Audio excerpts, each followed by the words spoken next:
So see, you got a She fan. knows us too well. She does. That makes We're me so live happy. now, and we've got Marlon with us right from the start, and we're late. So, good morning, everybody. Welcome to the Daily Whatever Show. Oh my I'm gosh. Lawrence Winterman, I'm Dana Dubois. beaming to us from the bridge of the Starship Enterprise. Y'all, does this shirt really look that Star Trek? I You mean, gotta I wait so Just, that I people mean, that see the was my black trim first around thought. the I just sleeves. assumed, it's and then I saw you brown. didn't It's have any kind of brown. insignia. Like My friend, it's total you Star could Trek. pull out a flip Okay. phone and just I would embrace it. I Hmm. I think I don't have a choice. So sorry that we're late. We literally got on backstage with Marlon and it just Yeah, started going for proceeded it to I'm immediately start sorry. chatting with him. about how I look like I'm a Starfleet officer in gold and that poor Marlon's gonna get left behind on the planet in Yep, red. the black guy gets Oh, the red shirt. I'm Yeah, so sorry. Marlon, I'm sorry, but you're the black guy You know in a what, red man? shirt. Like It's not the you're first you're time. literally the opening, disaster, right? Right.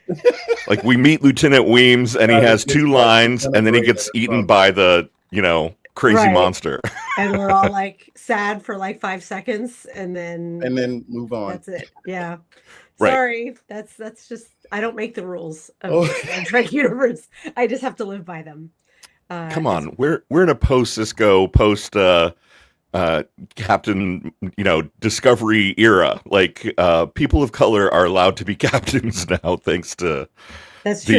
the Deep Space Nine and Star Trek Discovery and all of the progress that the 27th century has made, or whatever. Sure, but meanwhile, who's in the gold? Who's got two thumbs? Who's in the woman in gold? charge. Right, Me. Women in STEM. Thank you. right. I'm clearly the side character that shows up for a minute that has to be murdered so that we can figure out Cameo where appearance. Lieutenant Weems disappeared to. Or maybe you're like a dignitary from another galaxy or something. Right. I'm from With the the I'm from the grammarians because I'm the, wearing my Oxford commas and semicolons and ampersands t-shirt. the grammarians. I love it. And they're uh they're probably going to be like if supposed to be like the Picard, I'm going to be very jealous of your voice because Jean-Luc Picard had like the most beautiful voice and it's going to be like let's see who's more mellifluous. And that's Right. my Well, but then episode we I'm need to making it. bring Lieutenant Weems back to life because he clearly wins the most mellifluous voice of this episode. All right, if we have Ooh, any people still listening why are to you the sending me Daily to my Whatever. dictionary? Why are you doing that, man? It's too early. Mellifluous is one of those words that Dr. You're gonna Timoney figure taught out how us. to use it in a sentence. Believe me, I like that word. Oh my gosh. So Lawrence, in this week so far, the last 2 days, we've referenced both Dr. Heiler and Dr. Timoney. Right. So we're like sixth grade and 12th grade, very impactful English teachers in our lives. Yes. Um, that makes me really happy to Yeah. hear their Marlon, names. yesterday we were talking with Dr. Mary Marshall, who Oh was yeah, such a delight to have on the show. And she yes, was telling us about her career as an educator. And it there was this interesting moment where she talked about being the only black educator in a mostly white school. And um, Dana and I had an English teacher in the sixth grade, Dr. Heiler, who was one of maybe Scared the two shit out of black me. teachers Yeah. in our school. She was okay. And tough. part of what, and this is actually kind of nice synchrony to have you here today, because you and I spoke about reparations the last That's time we right, were we on did. together. And Dr. Heiler is who taught me about reparations. Like Dana and I, so Dana took away from Dr. Heiler's class newspaper layout, and that's kind of why Dana became an editor of the high school newspaper. And what I took away Eventually. from her class was like reparations and justice, and that was kind of the reason it's been a lifelong kind of passion of mine of like this is a very fair thing to do. Why are we not doing this? So Mm. it was great to talk to Dr. Marshall yesterday and be Yeah. Yeah, reminded of she's great. I have known her for a few years. The two of us were, I guess, are members of this consortium that actually started when we were all on Medium. So this predates Substack, Writers and Editors of Color.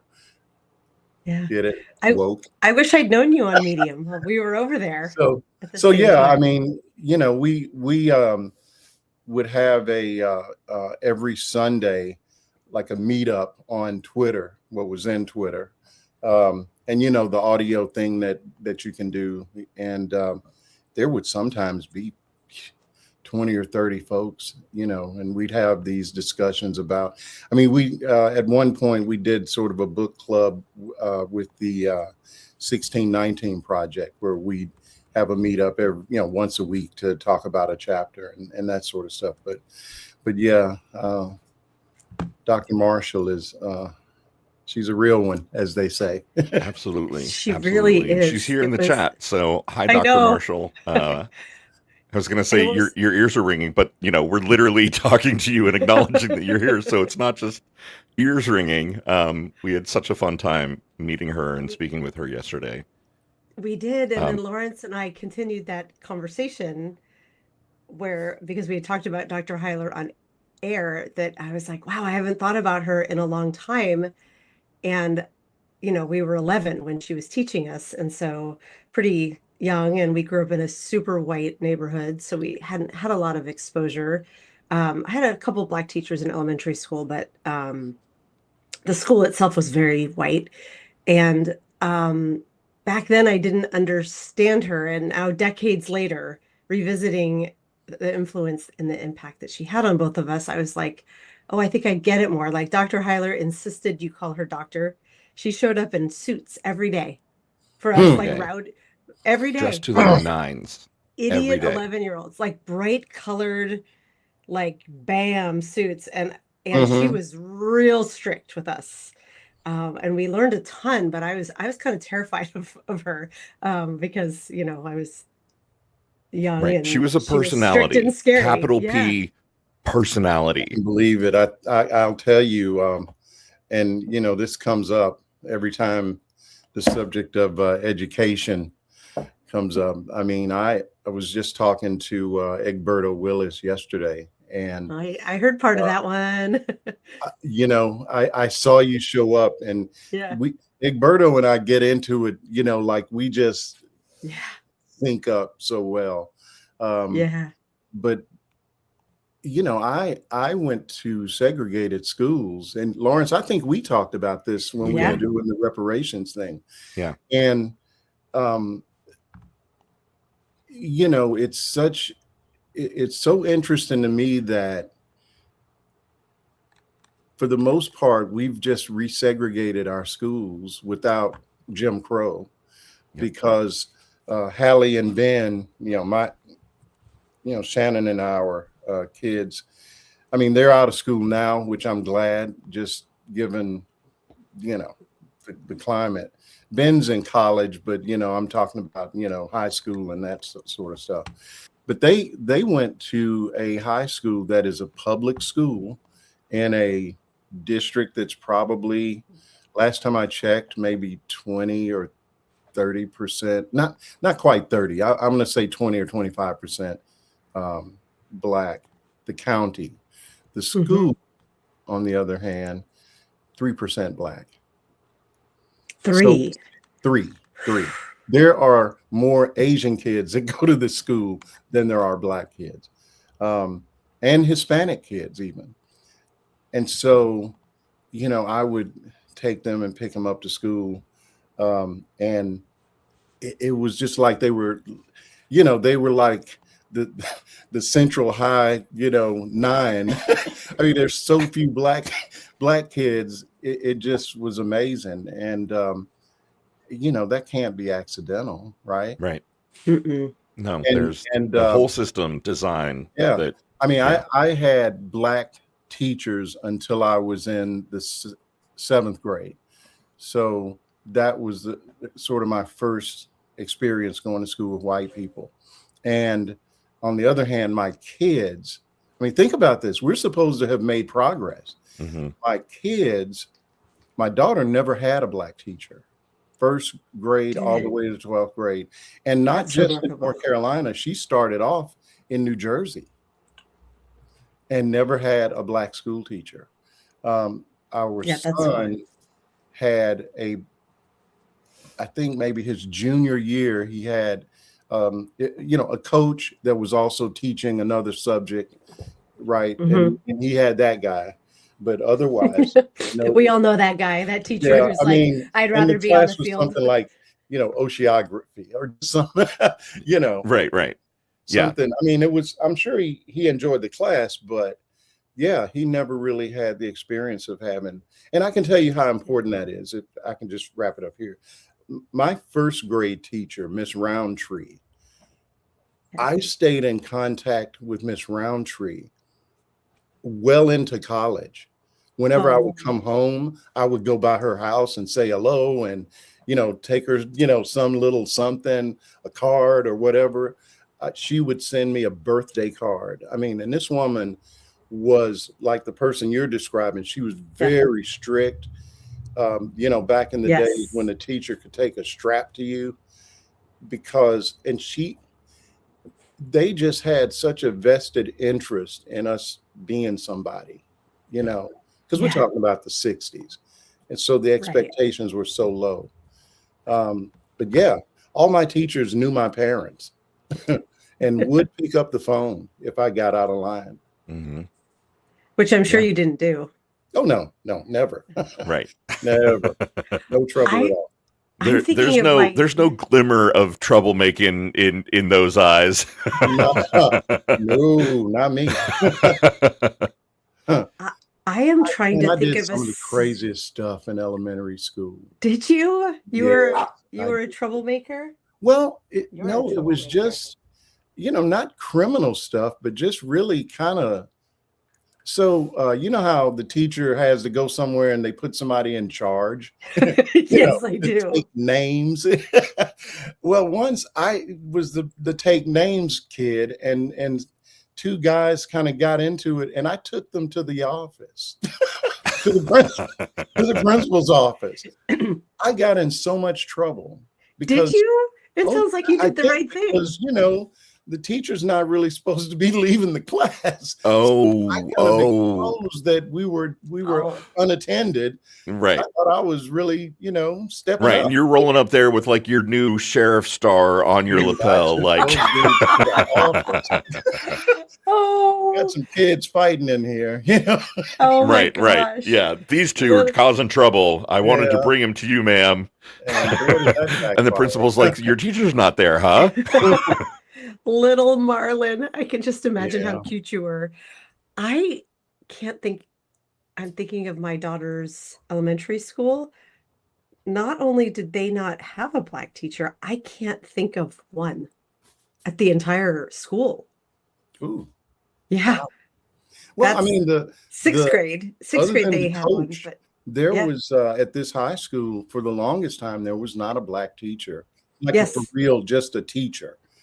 As far as I know, the coach was a black man. The coach was the guy. The coach, the football coach. Come on. I mean, this was elementary school, so he was like PE coach. But it was, and it's stuff that you don't think of. So, for example, my daughter has done, when she was in college, she did a lot of community theater, SpongeBob musical and all of that kind of stuff, and did very well, got nominated for stuff. But when she was in high school, she was always in the ensemble. So they did Macbeth. She tried out for Lady Macbeth. Well, they're not going to have my little black daughter kissing Macbeth, the white boy. And so she never could.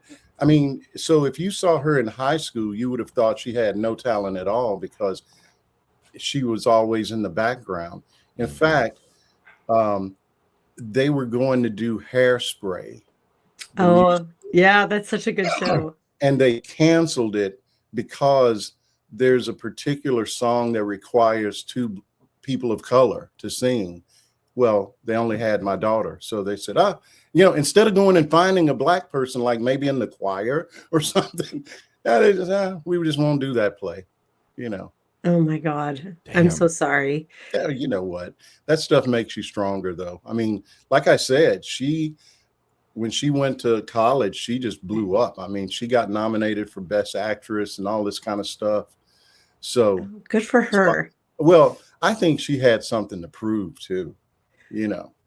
That it's not the same issue at all, but the same result of my younger child is very into theater, and it's kind of a newer passion. Um, in middle school it started, and she's now in high school, and she has auditioned for 4 school plays Mhm. over the 2 years, and she has gotten in 0. And she won't get into other activities because all she wants is to be cast in the school play, and it's very heartbreaking.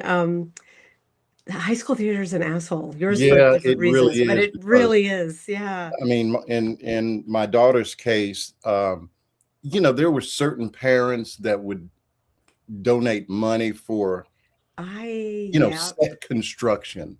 Well, how you going to tell like somebody that just plunked down a couple of $1,000 that their kid Is isn't going it? to get the lead role? You know, come on. I Yes. wonder if that's Yeah, happening at my kid's school too, but I'm wouldn't not surprise really me a bit. willing to Actually, do yeah, that. I probably it is. Now that Marlon has brought it up, that makes a Yeah. lot of I mean, sense.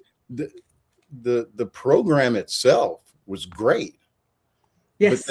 they only had my daughter. I mean, this is not, we're not talking about the 60s. This is 4 Yeah. years ago. And my daughter was the only Black person in the whole theater troupe. I see a lot of, yeah, as a theater kid, can confirm. It's happening, Dana. It happens everywhere. Okay, so I need to go plunk down some money for her Right, right. school. You need to make a donation. Well, you know, throwing money at stuff like that. I mean, Ugh, I Yeah. don't have the money to do that. I'm a podcaster right now, you I, guys.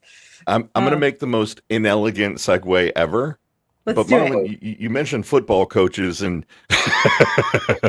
can we okay. agree that Signetti might be the best college football coach? Lawrence I'm lives in gonna, Indiana, y'all, so we oh, Right. have to give I, him his moment. okay. being a reclaimed Hoosier, having been here for 2 years now. You know what? Good for you, because they played Miami, right? Yeah, it was Yeah. Miami last night. And I got to tell you, Miami kicked our asses in Arkansas back in the day. Ooh, in a very embarrassing way. You know, this is like, I guess, sort of the, you know, the Deion Sanders era where they just were basically a pro team. So I am more than happy to see somebody take it to Miami. It is a pretty remarkable story that this guy came into Indiana, and which is a basketball school. Like, it has been a basketball school Exactly. forever and ever, and Right. football is just nothing here. And he was basically like, "I win. Google me," and kind of gave these very Wait, what? yeah, when he introduced himself to the crowd, to like the student body and everything, people didn't know who he was. And he got up and gave kind of this very terse, kind of weird speech where he was basically like, Yeah. he's like, "Hey, I win. Google me." Uh, What did because that mean?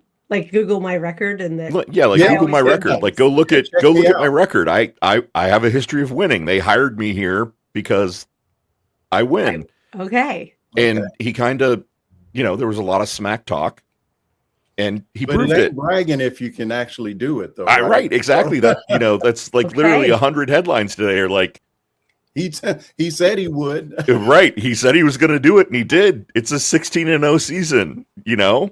I have to tell you, I have not kept up with football that much in the last couple of years. Just, I don't know.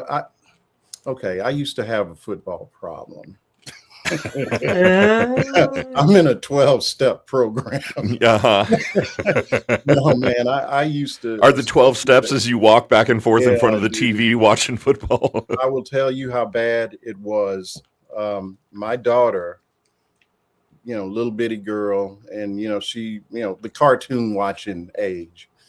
And on Sundays, I would get up because I had like a dozen fantasy football teams that I just was managing like simultaneously. Mhm. So I get up at 7:30 and I got the NFL network on or whatever. And whenever I would get ready to change it to a football game, my daughter literally, and Shannon's sitting over here, I am not making this up. She referred to the clicker as the football button. Because she associated the remote with football and so like when I would get ready to, I mean, she would literally start crying. Daddy's got the football button. Yeah, I mean, so yeah, it got out of hand because if you're on Sunday, man, you started. Well, I would literally start watching all the different fantasy football shows, and then that would carry into, I had the super fan thing with like 8 different screens, and then the late game it's 11 o'clock at night, and all I'm doing is watching football. Doesn't leave much time for anything else, family. That's how I grew up, with a dad who, that had was a football button. A football, every sport button, and gambling on every game. So it's why I like you see me fogging out right now. It's like childhood trauma that I'm just like la la la. I don't know sports. Amazingly, I had no interest in gambling at all. I never gambled on anything. I think because I ran a trading desk, and that was just enough stress for me. And that was other people's money. So I just had no desire to move the stress to my own personal money. So I guess, you just wanted to watch for the love of the game. I just liked football, man, a lot. But, between just the injuries, I mean, players that I had sort of grown up with start dying in their 50s and all this kind of stuff. It just took a lot of it's hard to watch. I mean, when I was a kid, you like to see guys get jacked up, but then when you're an adult and you realize, that shit's just like being in a car wreck. Right. It just stopped being fun to watch for me. And then, Colin Kaepernick, that sort of sealed the deal with me in the NFL. I do watch occasionally college football, but Arkansas has not been much to watch of late. So. Yeah, I do love Colin Kaepernick. Hey, you know what? Dreamy. Stuck to his guns, and in a way, he's kind of like a Muhammad Ali figure if you think about it. I mean, he gave up a lot. Oh yeah. And his career, boy, was he right or what? Right. I mean, I mean, honestly, like unquestionably. The split screen that we exist in right now. Yesterday we were talking with Dr. Marshall about Martin Luther King Day and the legacy of Dr. King, and and Minneapolis and ICE and Trump and the insanity, just everything we're living through. And it's such a crazy split screen, right? To think about, people were up in arms because he was taking a knee during the national anthem to point out that police violence against Black men and people of color is real. Are you kidding me? Yep. We couldn't do that. We couldn't acknowledge that truth without it breaking everybody's brains. Right. And there's never been a that guy was kind of right. There never will be. I mean, we can say it.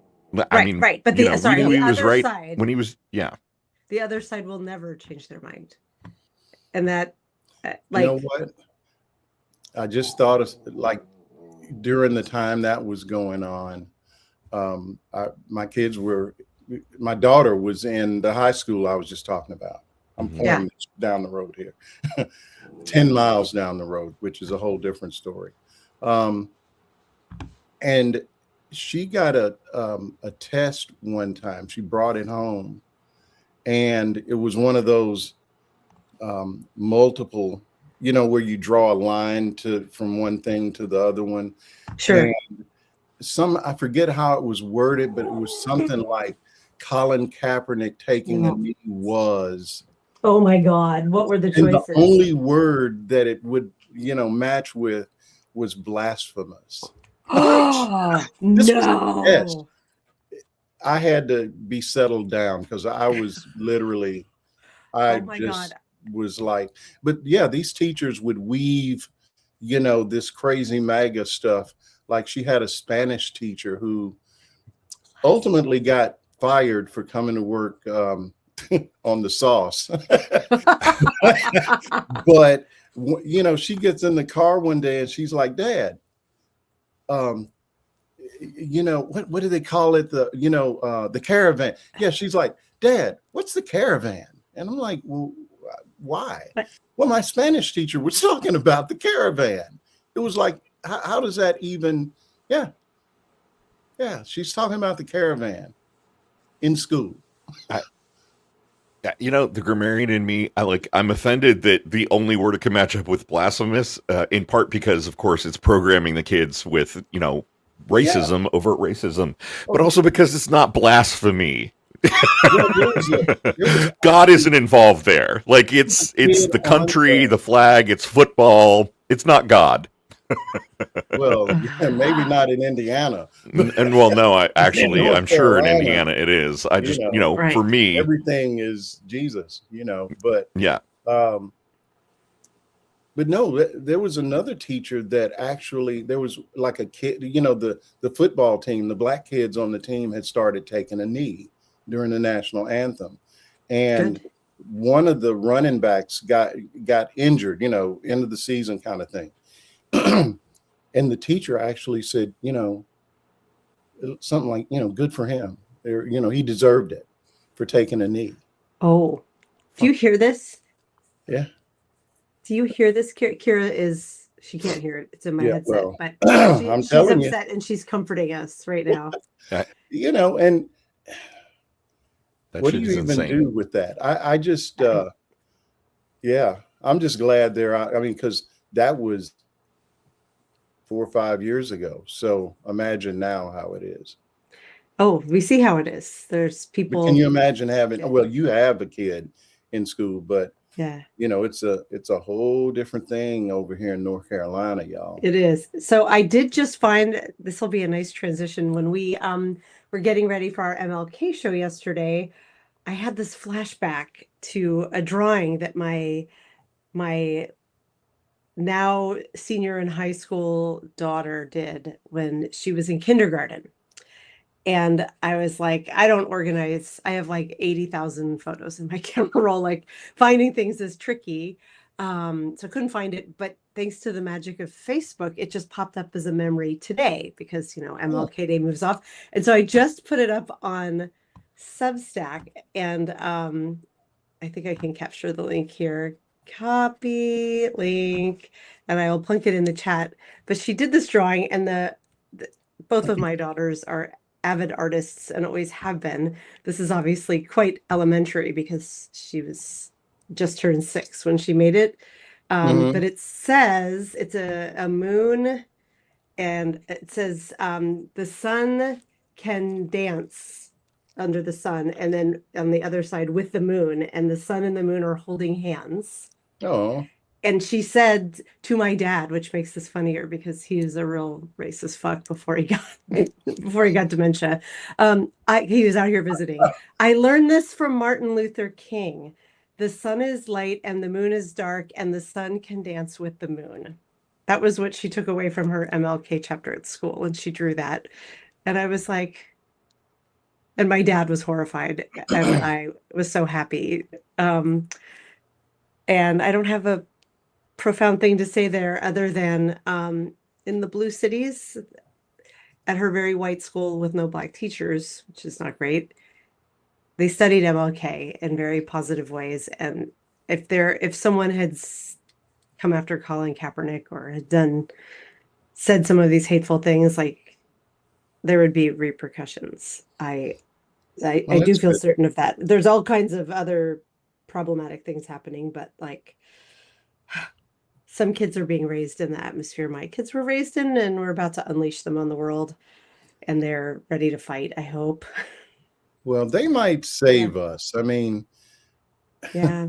My kids are very aware of, because now Hallie Claire is 22 and Ben's 20. What a cute name. Yeah, well, there's a story behind that, but I won't bore you guys with it. Plus, my wife's sitting right next to me over here. Uh-oh. Is this a compromise? I prefer life instead of... Hello, Marlon. So we will save that for another show when she's not around. but yeah, I, I've mentioned this before, just like really perverse backwards way. The Yeah. pandemic was actually good in the sense that they were doing all this homework, and they had to get online and teach, they would live stream, and then they started using vendors when it became obvious that this was going to be like a long-term thing. Yeah. And I would sit up and I would, for the first time, really get into, okay, what are you doing today? What's your assignment? And it was like I was homeschooling them in a sense. Mhm. Yeah. And there was just so much that they just were not getting taught. I mean, like electoral college, basic civics. Right. It wasn't that they were dumb kids. They just weren't even, it just didn't come up. And the day that I found Hallie Claire doing an assignment and the reference material was from the Heritage Foundation. Ooh. Oh, hell no. I was like, Dad's got to get granular with this crap, because they are slipping stuff in here that's, what possibly could you be getting from the Heritage Foundation? Right. And so And I now had to it's- explain to her. That's when I took up the whole thing, because at that point I had started my newsletter, and I just really got involved in just the whole critical thinking thing. And, okay, I'm going to give you 10 sources and you tell me which one, you rank them, that kind of thing. And so, I mean, I made their homework assignments a whole lot more meat on the bone than they would have liked, but so what, Yeah. Well, and I mean, thank God you did, right? Because now your kids have that skill of critical thinking, and they need it more than ever in this crazy world. And it's, what, I occasionally do I haven't done one in, I think maybe last April was the last one I did, but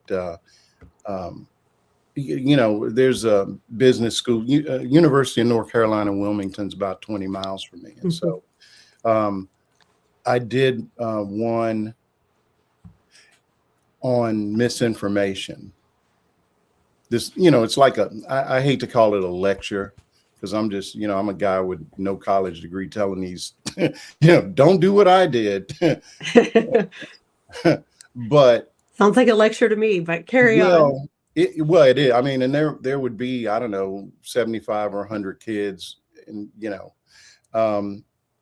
and I did this lecture on misinformation, and it kind of speaks to what we do as independent journalists. And it's also one of the reasons I don't really paywall the stuff that I write, because it's sort of, if you think about it, misinformation is almost always free. Mm. It's almost, there's Ooh. no paywalls on Right? propaganda, right? There are And no so- paywalls on propaganda. Honestly, underline that. Marlon, these are t-shirt worthy sayings. Hey man, hook me up. Misinformation is always free. It just is. I mean, and so I just kind of walked them through how to discern. Yeah. And you think about it, the New York Times, all these so-called, quality sources of information, you got to pay. And so when I ask people to become paid subscribers, I'm saying to them, look, make it so that I can subscribe to these dozen, what are generally, even though the New York Times, Washington Post, there's stuff we don't like. I don't, the opinion stuff Yeah. is Oh, yeah. trash. But in terms of just basic reporting, I have to have access to that stuff. And so I did this lecture, and at some point, it was like a PowerPoint thing. At some point, I made the comment that the most prolific purveyor of false information is Elon Musk. Do you know? Yeah. That's the only pushback that I got, because at the end of it, 10 minutes left, questions, comments, whatever. And this young lady says, well, that's free speech, isn't it? And I'm like, well, yeah, it's free speech, but he's lying half the time. So he can say what he wants to say, but that doesn't mean it's true. And she was like, never thought of it that way. Right. I mean, so I just think schools don't spend enough time on that kind of thing. Yeah. So we have to do it. Yeah. And I mean, here I am with another inelegant segue, but I am not seeing enough in the newspapers today about the crazy ass letter that Donald Trump sent to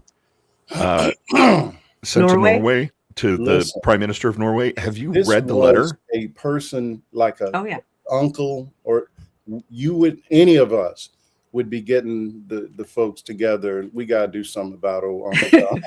he's something's going wrong, man. Can I read the letter? It's relatively short. Can I actually read it out loud to everyone? Because it's hard to believe. Lawrence, can you do it with one of your voices, though? I'm not sure. I'm not sure. You have a Trump voice? No. Nick has a good Trump voice. No, I don't mean that. I mean your vocoder, your new toy. Oh, right. Here, At least the first line. Should I read it in this voice? Like this? No, I mean like one of your squeaky, weird Darth Vader voices. Use your new soundboard. Oh, I thought I was changing my pitch. Maybe I'm not. No, you sounded actually like you guys have got ASMR. I got to get some of these cool headphones too. I feel like I'm, you know. You gotta get one of these. Hi. Maybe this? Yeah, that's perfect. Okay. Here's the letter. This is a family show, Dana. Right. From the White House, Washington, D.C.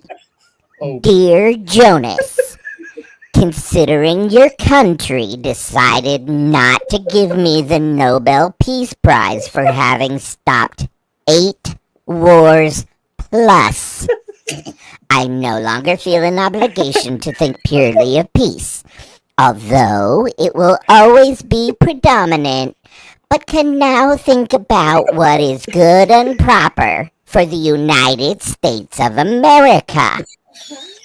Denmark cannot protect that land from Russia or China. And why do they have a right of ownership anyway? There are no written documents. It is only that a boat landed there hundreds of years ago. But we had boats landing there also. I have done more for NATO than any other person since its founding. And now NATO should do something for the United States. The world is not secure unless we have complete and total control of Greenland. Thank you, Donald J. Trump, President, 45th President of the United States. Did you hear that sound Kira just made it? That's what that sound. Okay, boy. Wow, I need one of those. Oh God! Whatever that is, I gotta have one. Yeah, do the Darth Vader voice. Yeah, I'll send you a link, Marlon. It's this brand called Maono. They make mics and soundboards and things for podcasting. And the name makes me laugh because there's an amazing restaurant in Seattle called Maono, which makes the best Hawaiian fried chicken that you have ever had in your entire life. I do not know this. It's in West Seattle. Okay. And it's probably gone because my information is old. We just got to spend some time on this. Oh my God. Lawrence, will you please do the Darth Vader voice for Marlon?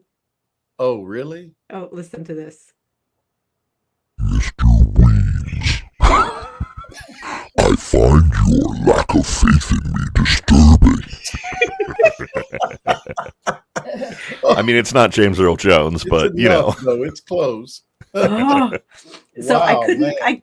I don't think I could take that. Sweat. Yeah, I had to hear that letter read. I read it, Lawrence, because that's the tone with which we should hear it, right? Like I wish I could make my tone every time he said something. I wish it sounded like that because it would be like on par with his behavior. The only thing I've seen as follow up to this letter, because that news broke yesterday morning, and I was like, oh Jesus Christ. I saw Mary Trump, I think was the one who shared that the rumor is that Europe is going to capitulate to him. What? That I, was, I but don't I think haven't. they are. I I was hope that they are I was not. listening to just financial radio, because today is the start of the World Economic Forum in Davos. mhm. And Yeah, they're already embarrassing us. I of didn't course. catch it, but Scott Bessent, the Treasury Secretary, he said something. I have to confirm it because I caught the tail end of it, but it was something like, he was predicting that the United States was going to have like 7% economic growth, but that's not good. I mean, pardon me, that kind of economic growth is just runaway inflation, right? Because the economy's too hot. Right. Yeah, but they're just out there saying shit. But what I heard, I was listening just maybe 10 minutes or so before we started up. It was the Secretary of the Exchequer. So UK, right? Right. Very proper, but she was in that UK kind of way saying, we ain't having this shit. She Yeah. was saying something like, it's not constructive for for anyone. And just the whole idea is dumb. It's just dumb. Right. He And wants it because it looks good on a map. and the Yeah. problem for us is this whole threat of tariffs. If we give me Greenland or 25% tariffs, Right. 200% tariffs on French that's wine. like a kid running around with a gun. Just everything, anybody Right. this is I'll shoot you. I mean, it's the dumbest thing and it's so self-destructive to Right. the credibility of the United States. Yeah. I would just be so embarrassed to be outside the country right now, because Right. everybody's looking at you like, what the fuck, man? Yeah. And Marlon, Marlon, when what do you you think? say, oh, sorry, you go first, Lawrence. We just took the same tone. Marlon, You're right. your What? Well, expertise. no, I mean, on a financial front, we Yeah. part of what I've heard is that previously, like earlier in the tariff battle, Canada and Japan and the EU basically said, "Hey, we're holding all of this American debt. It sure would be a shame There if we you dumped go. it at the Right same there. time." And I'm hearing again, what I've read and heard a couple of places is that Europe is looking at this and saying, we're going to do it this time. Like, we're going to dump U.S. debt and it will crater the dollar. And I mean, wouldn't that just trash the whole economy, the global economy, Oh, Marlon? Oh yeah. I mean, you know what? I saw somebody in the chats. Oh, NATO's done, and we've been taking care of everybody. Look, folks need to recognize that these alliances post World War II, this whole construct, is the reason we're the superpower that we are. Yes. It's not the other way around. It's Right. not like we were all that and we've been taking care of everybody. No, it is to our advantage to be taking care of everybody, because that's what lets us be the guy in charge. Right. The indispensable nation. Yeah, it has been to our advantage, and we have certainly reaped the benefits from it, right? Yeah. If we didn't have all those relationships, then we would be paying $3,000 for a telephone or a cell phone. Yeah. Right. If we didn't have all these trade relationships with these countries and these alliances, who you think we're selling our military shit to? Yeah. I mean, so look, Putting all the hearts on that. it works both ways, right? Until now. And the problem that you've got now is, no matter who the next guy is, assuming or gal, assuming it's a Democrat, nobody trusts us now.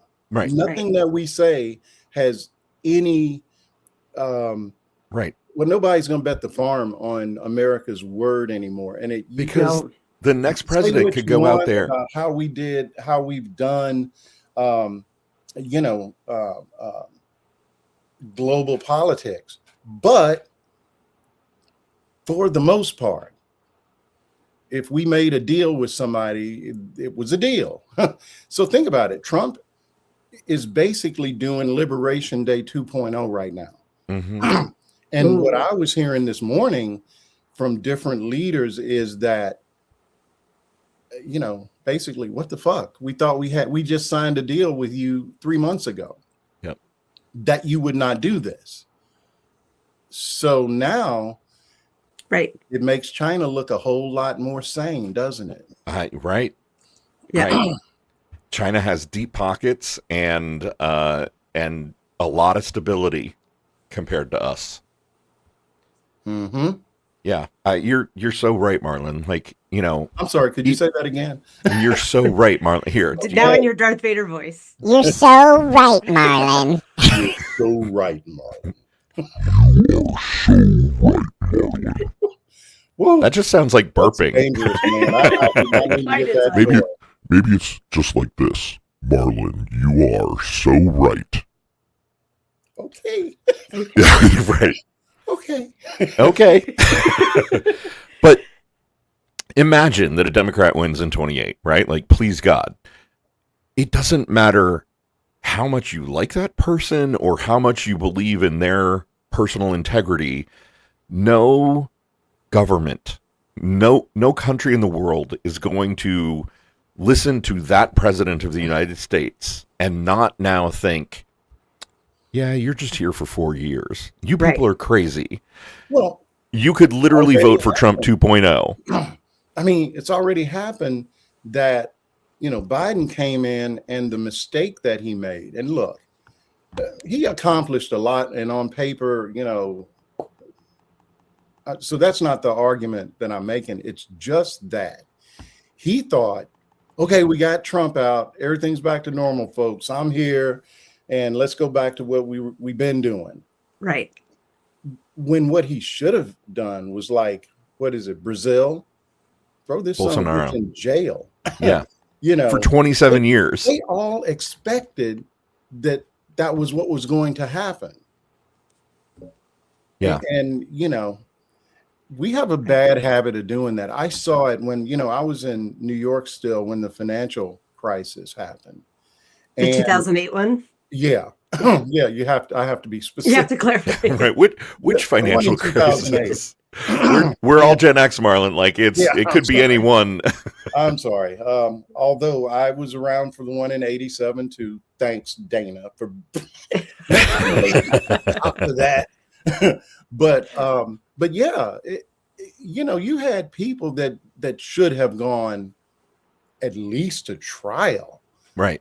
for Right. some of the crap that financial firms were doing.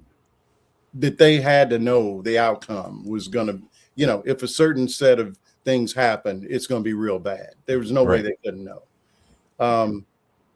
And firms like paying guys exorbitant amounts of money that basically blew up the world economy. Pardon me. So we just have a habit of letting people off the hook that it's almost like the bigger the crime, the less likely you're going to have to pay for it. Right. That's Honestly, too big to fail. yeah, it's too big to fail. And it's like what we taught Trump, basically, like commit the biggest possible crimes and we will be afraid to, you know, prosecute you or even, you know, say the words that a crime was committed because a bunch of low information voters are going to get angry that we're being mean to you. Well, look at what's Right. going on with Rachel Nicole Good, where her widow is being investigated. The governor and the mayor is, but the guy Okay. who actually murdered her, Right. Yeah, not him. not so much. Yeah. Yeah. I am very worried about Minneapolis. I have friends in Minneapolis, and I see Minneapolis as this is it. This is the turning point. And I saw yesterday Trump was threatening to send in actual military. Actually, that news came out that Trump was threatening to send 1,500 U.S. troops from Alaska, trained Yeah. in Arctic fighting, Yep. to Minneapolis. We were going to invade our own, a blue dot, as an otherwise peaceable city. I haven't heard that it's happening, but I'm not making it up. It was in the New York Oh no, I Times. heard It was this. on PBS. Yeah. And And you know why they're Arctic trained? It's because it's 1 degree Yeah. Oh, I know, here 'cause right now. the ice agents are slipping and slide. Like the ice on ice thing is giving me life. All those video clips of ice agents falling on ice is like poetic and it's beautiful. But um, I see if we don't stop it here, it's like Seattle is certainly on the short list, and then like we're just a country that invades our own cities, and yet still that's not enough. People like Lawrence knows that this happened last night. I had a relative who I have not talked to in years suddenly just emerge on my Facebook wall because I had shared a first person account from someone in Minneapolis talking about what it's like on the ground. And it was just sort of a bulleted list, right? And I don't even think he's Trumpy. He was just like, you can't post this because it's not a fact. And you have to research and do facts. And I just popped off and was like, don't come at me. I have 0 tolerance for this right now. Don't come at me at my wall on this. So he started DMing me about like, oh no, you misread me, but it's misinformation. And that's the worst thing that's happening in our country. And I'm like, and there's trouble on both sides of the ISLE of the aisle. And shh, stop that. I was like, oh my God, the both sidism is coming down here. You're not looking at what's happening in Minneapolis and saying this could be my city next. Like, I'm first of all, don't accuse me of media illiteracy, sir. Do you even know who I am? Right. You clearly Cousin, don't. do you even know who I I don't am? know who Right. I am. Right. And second of all, how is he was upset about like if you're blocking traffic, you're violating, you're free to protest, but blocking traffic in the streets, you're not free to do that. And I was like, Well, the penalty isn't death. is it Thank you, Marlon. I've been saying that since the whole Renee Cole. Yeah, Right. Like not how death. are we Right. here? And he was just like, and then like a friend of mine who'd responded, he started DMing her. She told me asking for citations, and I was like, you're looking for citations that ICE agents are taking people out of their homes and detaining them? Like, let me Google that for you. Like, what proof are you looking for? Are you serious? Yeah, Citations? this is what he was like. He demanded. So, and I actually thought of Egberto and you because I just blocked him.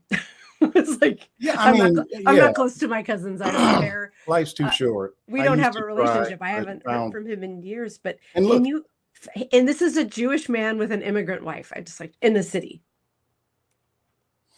That's where we are. Of like, okay, but prove it. And I think I've gotten off on like 6 tangents from where we originally were. But how have we reached a point where what's supposed to be good, media literacy and searching for things, has come to like the both sides of it is, oh, but were they following the law? I'm like, dude, they're sending in like 1,500. They're if I talking can about just sending chime these- in, a lot of this is because people don't know how things work. Right? There's a guy that I Right. follow on on Instagram, and he kind of has it. When you don't know how anything or when you don't know how anything works, everything looks like a conspiracy. Mhm. Sure. Okay, and you have Fair. people who simply do not know basic civics. They don't know anything about, like, they talk about law and order, but they don't know how things work. And they read a lot of really bad stuff. I mean, because who thinks if, boy, Martin Luther King would have been dead a whole lot quicker if, blocking, having martyrs and stuff was the death penalty. Right. Yeah. Yeah. The crazy thing is this particular relative, he's a year older than Lawrence. and older than we are. And we went to the same high school, and the same college. Actually, we got the same education. He should know better. I get what my sorry, my point was that I sort of missed along the way was I thought of Egberto and of you and of like I should sit down calmly and try to talk, and I can't. My only response is like block to burn, like I do on dating apps. Like Hey, I don't have any time and space for this, and I don't know which is the better way to try to impact change. for your blood pressure or Probably what? Mm, I mean, right. 'cause right. I I'm have telling low you, blood pressure. I give should a be able to person take it. one, one. I mean, when I get that kind of a that kind of a response, I kind of either I'll ignore it. Sometimes I'll respond with, just like a normal response, and depending on what comes back, that's what decides a block. Yeah. 'Cause, I mean, we're too busy. Well, and you made such a good point, Marlon, about, there being massive fundamental gaps in knowledge, right? Like that years ago at this point, probably like 4 or 5 years ago, I got into an online argument with somebody who was trying to make the point that like Congress was screwing up because the House had passed a bill and the Senate had passed a bill and they were different and now they were secretly meeting. And I was like, That's the it's way it called works. reconciliation, bro. Like that's literally how it works. And it got me thinking, how do you, if people are missing giant pieces of information about how our government works, you're right. Then everything looks like a conspiracy. Everything looks like misinformation. If I told you the House and Senate were secretly meeting to like hammer out their differences on a bill that they'd both already passed, like I could imagine Rush Limbaugh or somebody crazy, making that sound like a conspiracy. That's like You know? somebody said in the Substack chat. It's exhausting. It's exhausting. It's exhausting. I mean, the only thing for me as a black man, it's a close second to me having to explain to white folks stuff. Yeah. That, I mean, one of my brothers has an exhibit. He's in Arkansas, and it's something that was originally built for the Clinton Museum, and during COVID they just sort of scrapped it, and he had the opportunity and he bought this exhibit, and it's like if you can imagine, if you're in a museum, it's like a juke joint, and it's this big thing, and you walk into it and it's like you're in Sinners almost, right? And he'll invite different blues musicians to play and all this stuff. So a couple of months ago, some kids were going through taking the tour, and one of them thought it would be a good idea to write a swastika on something. Oh, yeah. Okay. So just a couple of days ago, he sends me this voicemail that he got. I think that there were two guys involved. They're in high school, obviously, they're white kids, and it's the mother of one of the kids. And apparently, I guess this where this happened is considered part of the campus of the University of Arkansas. So campus police had suggested to her that she reach out to my brother, which I guess maybe they're trying to keep from actually turning her over to her kid over to the police, and hoping they'll work it out. But I listened to this voicemail, and it was clear that she had not punished this kid in any way, and she expected my brother to educate him on why what he did was wrong. And it's kind of like, lady, you're the parent. Right. And this has been now, like I said, it was before the holidays. So, she's wanting to have like a teachable moment, but my brother's the one that's expected to do the teaching. Yeah. Right. And so, I think, this is not confined to black folks. right? But it's the same thing as maybe a gay person having to explain why it's okay for gay people to get married. Right. Marlon, I was just going to say, like, I have that experience, right, where I get exhausted being, the ambassador from Faglandia, For all right? gay people, right? Right. Like, oh, sure, ask me the question at this party because you just found out that I'm gay. And, the difference, of course, is my otherness is not apparent on the outside. Yeah, try being the only black person in the room. Yeah. Everything from just anything you can imagine. Ask Marlon. He'll know. Dude, how come black people fill in the blank? Right. So it's crazy, and it is really exhausting. It really is. But sometimes I relish in it a little bit because I get a little mischievous. I can't tell if what. Uh-oh. You Did can't we lose you, Dana? Did Dana freeze on us? I think my connection is down. Oh, no, I think so. I can hear you. We can see you and hear you. You were about to say something. Okay. You guys are coming and going. Well, I was going to say you guys are coming and going, but I think it's me. I think the chat is I hope everyone on the live is still hearing you loud and clear and that the problem is on my end. Hi, it's you. You're the problem. It's you. Thanks. It always is me. So wait a minute. Even though I'm always the problem. It depends who you ask and what the problem is. We're a little over time, but Marlon, I mean, it's par for the course. We could talk to you forever, and considering we didn't really have an agenda today, we've covered a lot of ground. I think we have. We Yeah, got to do this usually, more often, folks. I enjoy talking to you guys. Yes, and we're such a great cross section, right? Right. We we've got liberal Jewish Starfleet? Mom, gay guy, Starfleet. black guy. Like, yeah, no, we're like part of a diversity panel or something here. Talk to us about DEI. Would you like to, Mr. Trump, talk to us about diversity and inclusion? Don't even get me started, man. Oh my God. Don't get me started on DEI. I know. I had really wanted to ask you about your plans for 2026 over at the Journeyman, but I think we're going to have to get you back on to talk about that.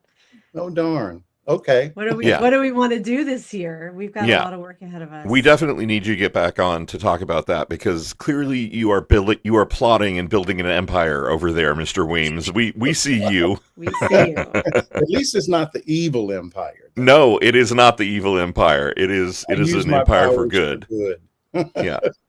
Absolutely. Oh my gosh. Well, we'll be in touch. Maybe we should just have a once a month, once every 2 weeks, once a quarter, whatever we decide. You let me know. It could be a special show, Shooting the Shit with Marlon. You guys, I've told you this before. You're my wife's favorite show. Aw. Thank you, Shannon. So happy. I am not kidding. She likes. Can she come on one episode? Will she join? I don't know if that's something that we want to encourage. Well, the fact that you're a little dubious about it makes me want it more. I mean, hey, I'll ask. Have her come on and say hi at least. I mean, this would be her Substack debut, So, that would be such an honor. And my daughter, I did a live with her right after she graduated, and I mean, now that she's free from the educational system, I have to schedule just like everybody else. And she lives with me. Right. Right. I have no idea what she's doing and when she's doing it, but it's all good. My 18-year-old is kind of the same way. In fact, I need to get upstairs and go see what my kids are up to. I also need to I need a lighting consultant. If there are any lighting experts out there, because I'm podcasting from my basement, there's very little natural light. It looks good. You got, you got your frames in the background, and I think you need an uplight that's a little rosier so that you're not so because I have too much light coming in. I look gray. I could go there's a bluer light and there's a golden light. The golden light is better. The golden one, Is that better? Yeah. Yeah, it brings out the color in the Star Trek.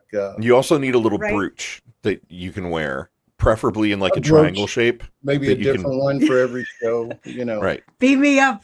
There's no Beam me up. intelligent life Madeleine on this Albright, wasn't she the podcast. one with the big old giant brooch? on Yeah, her she had shoulder? a whole language of brooches. Like she would wear a brooch and be sending a coded message like, China, you should rebel. Yeah, she was famous for it. Isn't it a brooch, Lawrence? When you said a brooch, I was like, I don't know what a brooch is. I don't know. think it's a Brooch, brooch. brooch. That's how I've always pronounced the word. I am probably saying it wrong. I think it's a brooch. Literally, I'm That's all thinking that of the matters. dude from Airplane who's like, I could create a bird, I could create a hat, I could create a brooch, whatever, you know. No, nobody. All right. And on that note, Okay.